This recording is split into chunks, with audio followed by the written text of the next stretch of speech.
Guys, and welcome back to another YouTube video. This video will be my review of the West Coast Eagles fantasy for next year. And they are an interesting bunch, as last year they didn't play so well because they had a very bad injury crisis. So we'll see this year if their more experienced players return, and we'll talk about how they could potentially jump up. But we'll also talk about how their new up-and-coming rookies could potentially jump in and go from 200, 300k up to that 600k. So if we look here, you'll see, if we go up here, I've again highlighted a couple of players that over here that I'm going to talk about. So first off is Witherden, and Witherden, if you look here, I just don't know if this guy will play. 12 games, 95 average last year, but he missed 10 games, and it wasn't because of injury. He was just not selected because I think it was his ball use was just pretty poor last year. So if we look here, he started off really well, and then when he came back into the side, he did pretty well, but this doesn't show his kicking efficiency. I think it was 52% or something like that, I think I read. And I just honestly don't see him getting a game unless there's another injury or something. So that's him. So 844k is just a no-go. Almost put a line through him at this point. Shannon Hearn, as I talked about in my premiums, I didn't select video. I think his numbers are a little bit inflated. I don't think he averages 93. I think he goes more towards late 80s. So I think he's more that like 790 or so K defender, not really that 820, 830, whereas you want guys that are going to be averaging 100 if you're paying that much. For Luke Shuey, I can see why why people may select him. 0.16% owned. Not many people do see much upside with him, but if you look back here and look back to here, I believe it's somewhere here. Yeah, 98 season, and a 94 season. So there is potentially a little bit of upside, but I just don't think he returns that much here, as he's just now gone back to an 85 scorer.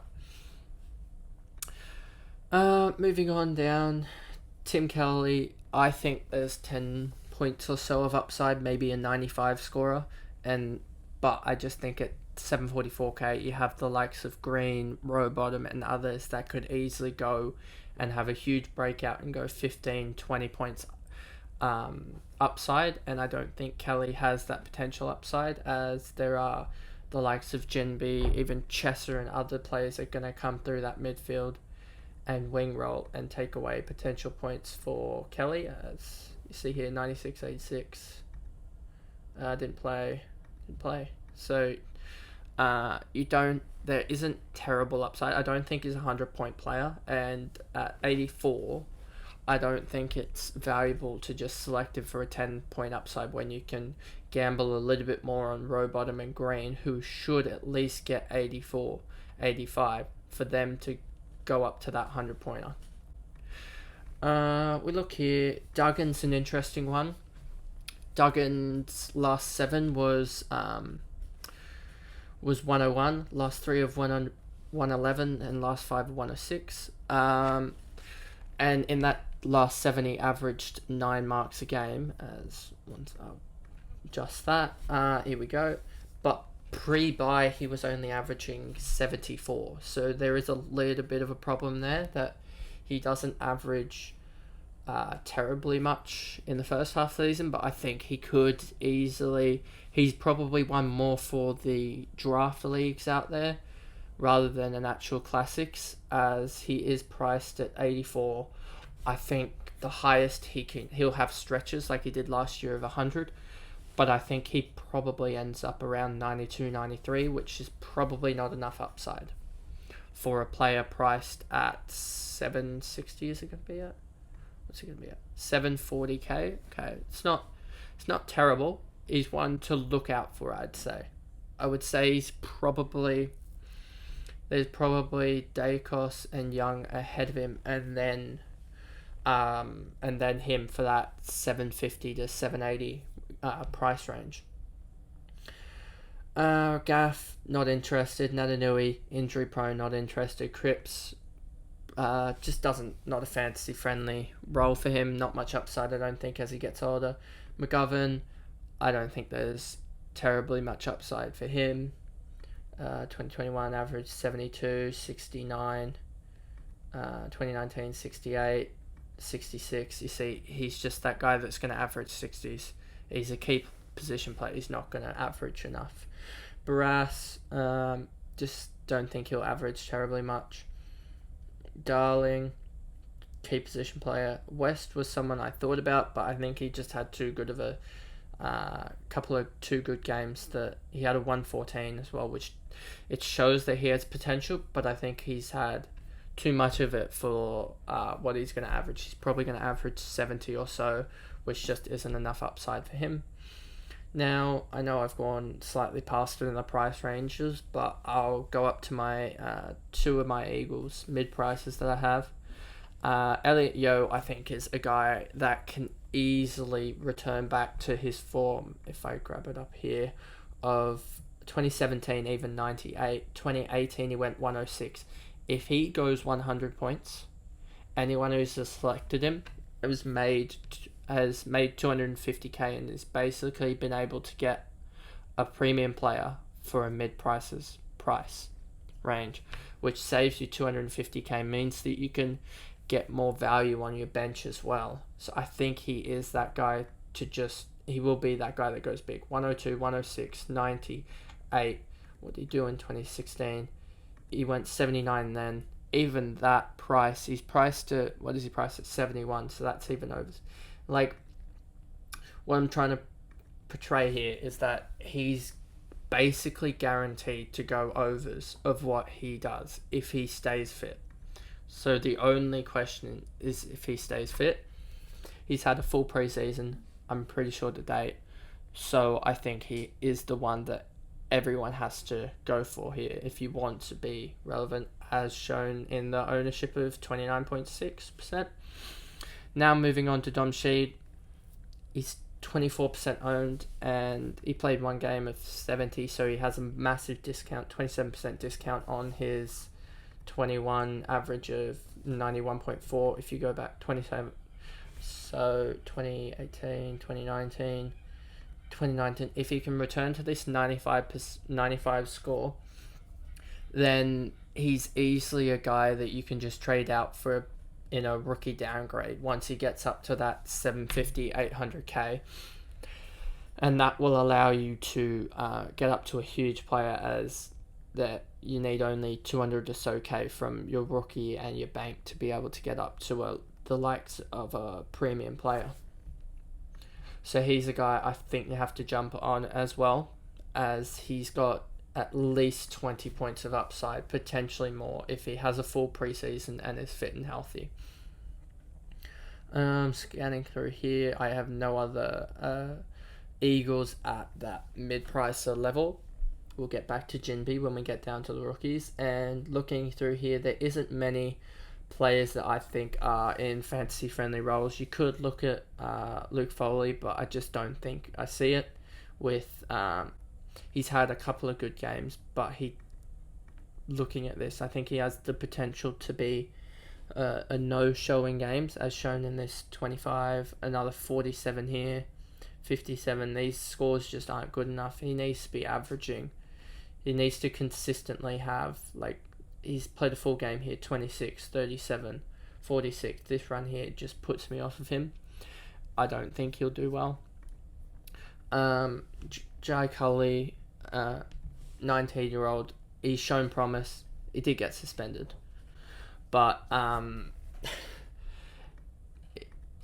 go to 2022. 4 games, 67 average, highest of 87. I think he had this run here, especially here, and then he came back.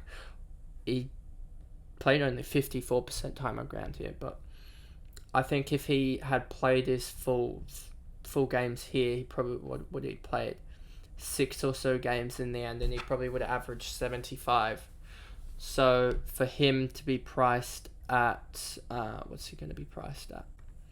For him to be priced at 490k, which is around 56, 57, there is upside there, but you're betting on him being able to break out into a 75 or so point scorer for him to be actually have upside. Williams, no. Waterman, no. Rotham, no. Pacicelli, no. Hoff could be another one that breaks out. Average 51, can he go and average 70, 75? But I just don't think he's that type of player, especially with the players coming back. I think his role gets shrunk a little bit.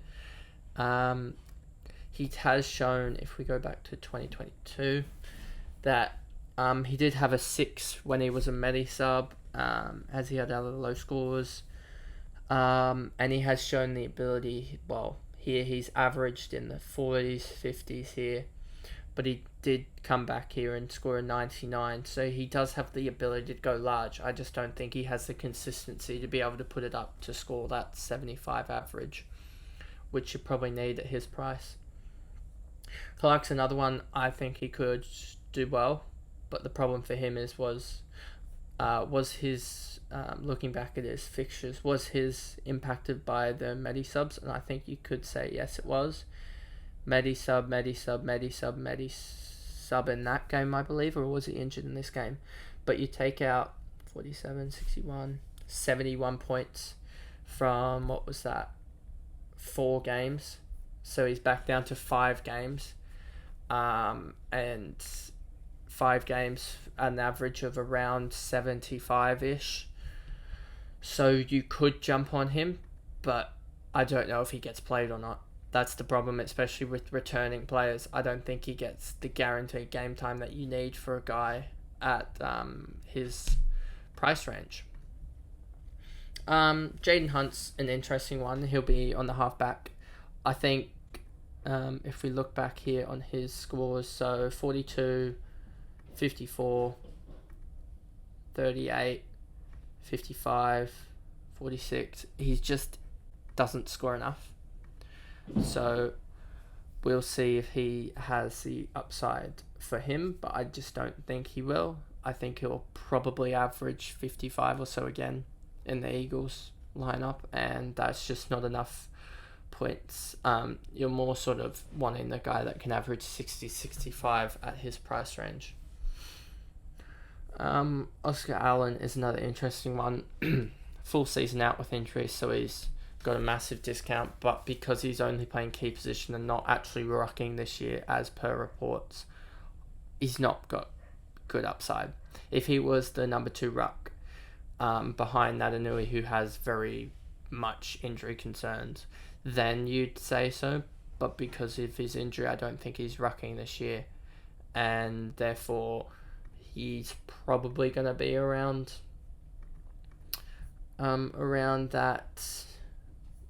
what he did last year, maybe a little bit unders of this 2021 form, so probably 50 to 55, and with him priced at, what is he priced at? 358k, which is roughly 42, 41. I just don't see terrible much upside in that. Then you get down to the rookies. I've got a rookie in here in Ruben Jinby. I think he might be behind Ashcroft. He might be the best rookie this year. He'll be especially the best rookie for the defenders, as he might even take up a midfield role. He just has the AFL body already. So 284k rookie priced, ownership 46%. I think he could easily go and average 60, 65, maybe even push 70, and that's just enough for a rookie at that price. That's what, probably even potentially 40 points upside with him, which is just great for fantasy. Then you come down to the likes of, back down here to Elijah Hewitt, 274k, he could get a game early, but I think Jimby's the odds on to get a game more than him. So I think he's the obvious. Jimby's the obvious pick. And then Campbell Chester would be the... I think he's going to be that one where you pick him when he gets selected, as with the injury that he had in preseason. I don't think he's going to be fit for round 1, meaning that he's going to be that guy that you pick round 3 or 4 when he gets in, and then he will probably potentially be 55-60 average, and hopefully that can get him up, and then you can get him out of your team and get another premium on field. And then looking down here, a lot of these guys I don't know enough about, but potentially these guys get a debut considering how bad West Coast are going to be this year. They're not... West Coast, I would be surprised if they make... Very, very surprised if they make finals. They might have a jump up the ladder because they're returning players. Their veterans are back, but I don't see West Coast making much of a run. So there you go. That's my review of West Coast Eagles Fantasy Preview for 2023. Remember to like and subscribe, and to watch my other AFL Fantasy videos, look up in this corner. Thanks guys. Goodbye.